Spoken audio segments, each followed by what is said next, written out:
Alors, ce ne sont pas les États-Unis qui ont qualifié Wagner d'organisation terroriste, c'est le Parlement européen. Les États-Unis ont qualifié Wagner d'organisation criminelle, ce qui, à mon avis, est beaucoup plus approprié.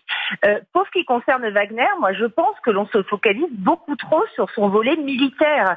Quand on parle de compagnie mercenaire, on s'intéresse uniquement au volet opérationnel de cette compagnie qui, en réalité, a de multiples cordes à son arc, à commencer par celui de la guerre informationnelle. Je ne pense absolument pas, comme tous les pays où la société militaire privée Wagner a été déployée, qu'elle soit capable d'inverser d'un point de vue opérationnel la situation sur le terrain.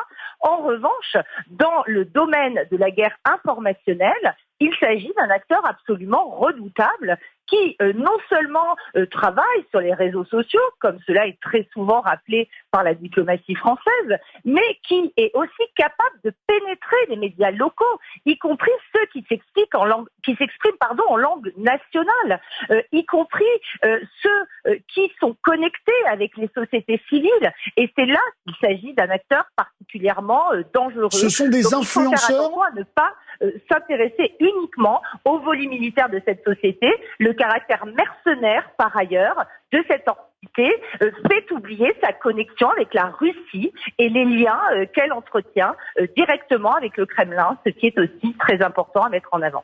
Bien.